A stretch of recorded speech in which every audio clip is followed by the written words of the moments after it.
Hey there, y'all. So I'm Mackenzie, and I'm going to be discussing The Last Supper by Leonardo da Vinci.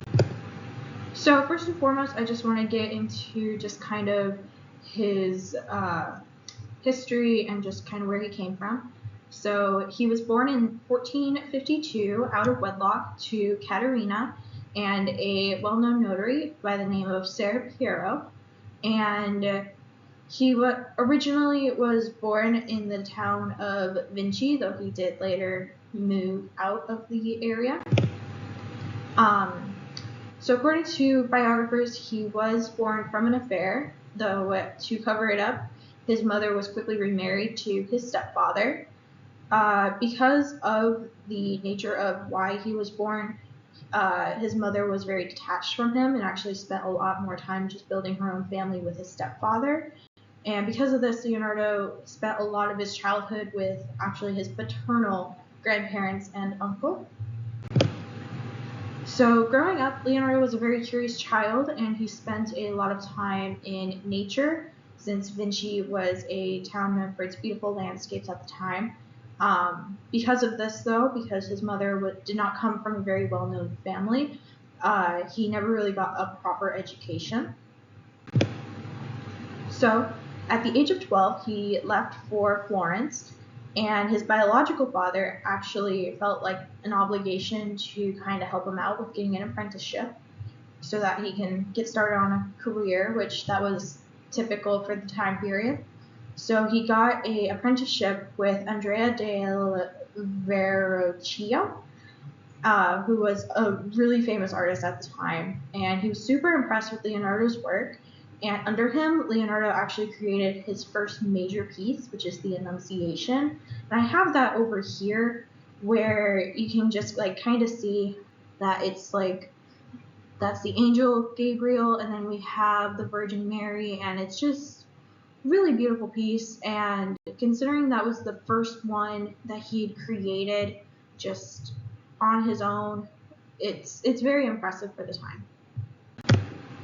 So here I have the Last Supper, and clearly you can see that we have Jesus here in the center. We've got his 12 disciples evenly distributed behind him, and we have the window right behind him that's kind of framing him, and we have bread and wine here on the table. So a little bit of backstory on the Last Supper. It depicts the reactions from the disciples from when Jesus tells them that one of them is going to betray him. It's a very monumental scene for the Bible because it just kind of kickstarts everything. So the following morning, as the story goes, he's crucified and he dies on the cross and so on and so forth. So here I decided I was going to just show you guys my mind map, just like go through kind of my thought process behind this. So I've got the Last Supper, and I go into movement, emphasis, and symbolism.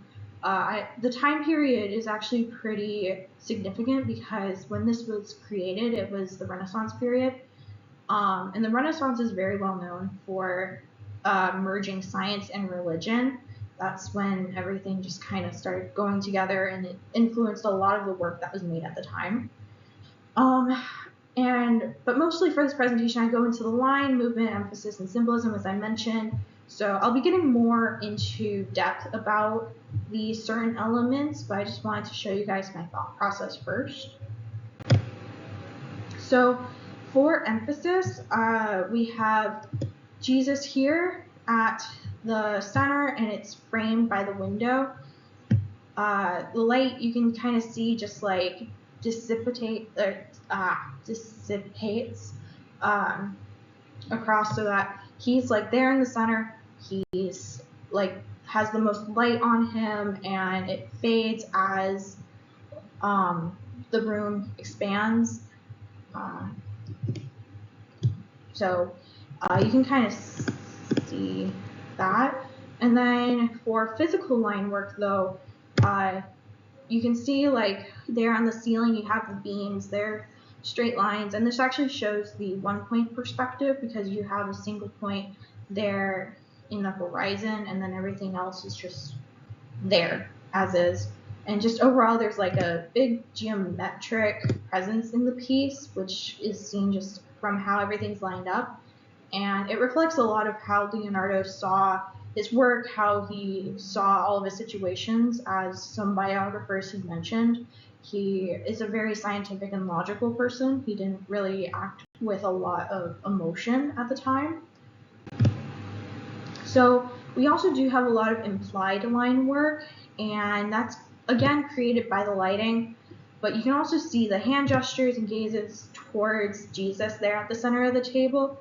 So it kind of acts like if you're looking there, Jesus is framed, but then as you look off to the sides, you see everyone's focus is still on him. So it just kind of reiterates the direction of where you're supposed to be looking. But if you look closely at Jesus, you can see like his hands are actually gesturing to the table towards the bread and wine as well. So it kind of draws your focus over into the table as well.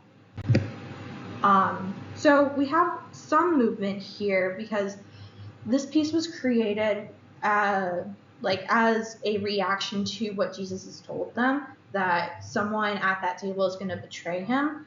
So you see a lot of facial expressions, you see people gesturing towards him, and just overall you can get the sense that there's some chaotic energy going around at the table. But it also creates a bit of contrast because you can see that Jesus is also just super duper calm. He's just sitting there. He's gesturing to the table like, hey, eat some bread, drink some wine. That's my body. That's my blood. And overall, he's not panicked at all, which, yeah, that just kind of speaks volumes there a little bit. So then it's really impressive the attention to detail that Leonardo had in creating this, because here you can see, so as the video from Khan Academy had explained, we have Judas here, and he's like reaching to the bowl at the same time Jesus is. I kind of cut him out a little bit, but here he's reaching to the bowl, but then here he's like clutching onto his silver bag, which is where he has the 30 pieces the Roman Empire had like paid him to turn over Jesus. And then over here we have this guy, he's pointing upwards, and again, as the video explained, it's like this guy's asking, hey, is this like God's intention, or are you just saying this? And so spoiler, yeah, Judas does betray him, and yes, this is God's will, is kind of the point of this whole thing. So, but it's really impressive that Leonardo da Vinci was able to kind of capture all of that just all within one painting. So kind of just to conclude this whole thing, as I mentioned in my paper, and as I previously mentioned in this presentation, Leonardo did have a very scientific and logical approach to everything, and he was always just experimenting with his work. And this can actually be seen in how he paints the Last Supper, because he uses oil paints on dry plaster, which wasn't traditionally done at the time, and it's actually why very soon after its creation, the paint actually already started chipping off. So the fact that it's still preserved is super impressive and super important. But this work very much exemplifies just the rest of how Leonardo da Vinci went at his inventions and the rest of his works and sketches and everything. So it kind of just is really remarkable how brilliant this man was despite the lack of a standard education. So yeah, that's my presentation. Here are my sources. Thank you guys for watching.